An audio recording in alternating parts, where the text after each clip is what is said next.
चोरे तालुका कराड येथे पंढरपूर पायी दिंडी रथयात्रा गेल्या 4 वर्षापासून अखंडपणे सुरू असून यावर्षीच्या पायी दिंडीत 100हून अधिक वारकऱ्यांनी सहभाग घेतला आहे। ही पायी दिंडी रायगावमध्ये पोहोचली आणि समस्त रायगाव नगरी विठ्ठलमय झाली।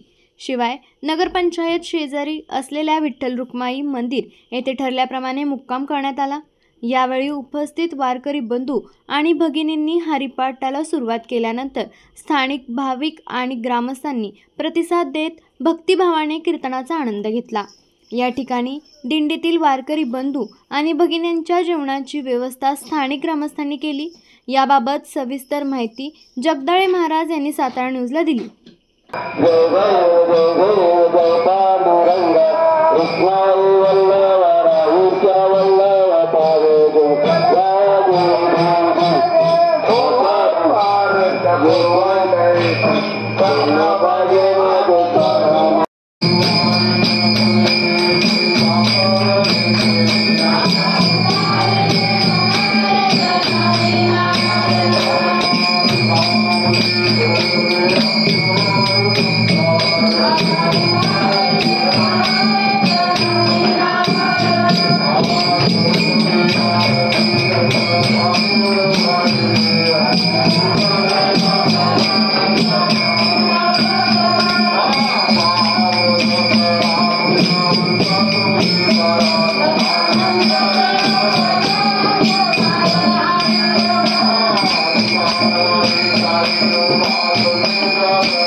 महाराज जगदाळे राहणार चोरे तालुका कराड।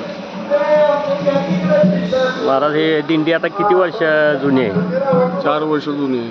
4 वर्ष। याचं नियोजन कसं असतं? म्हणजे कुठून सुरुवात होती, मुक्काम कुठं असतो? आमचं गाव श्री क्षेत्र चोरे ते पंढरपूरपर्यंत आम्ही पायी दिंडी चालत जातो आणि दैनंदिन कार्यक्रमामध्ये दिंडीच्या सकाळी 4:30च्या दरम्यान काकडा भजन असते। त्याच्यानंतर मग वाटचालीचं भजन सुरू होतं आणि वाटचाल करतो आम्ही। आधीमध्ये अभंग वगैरे आम्ही म्हणत असतो, नामस्मरण करत असतो। दुपारी ठराविक ठरलेल्या ठिकाणी आम्ही जेवण घेत असतो।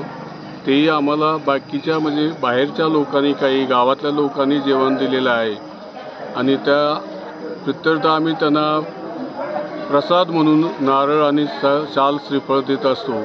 जेवल्यानंतर लगेच दिंडी मार्गस्थ होते। त्याच्यानंतर लगेच संध्याकाळी वेळ असला तर दिंडीच्या मुक्कामी हरिपाठ करतो, नसला वेळ तर आम्ही वाटेतच हरिपाठाला सुरुवात करतो। त्याच्यानंतर हरिपाठ झाल्यानंतर वेळेच्या अभावी किंवा वेळ जास्त होत असेल तर अगोदर जेवण करून घेतो आणि त्याच्यानंतर मग कीर्तन 1 तासभर होतं। वाटचालीचं कीर्तन हे नेहमी 1 तासाचं असते आणि त्याच्यासाठी दिवसभर चाललेल्या लोकांना जास्त म्हणजे त्रास होऊ नये म्हणून आम्ही 1 तासच कीर्तन घेत असतो.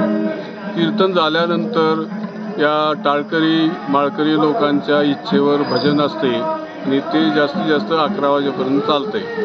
त्याच्यानंतर सर्व झोपी जातात आणि दुसरा दिवस सुरू होतो.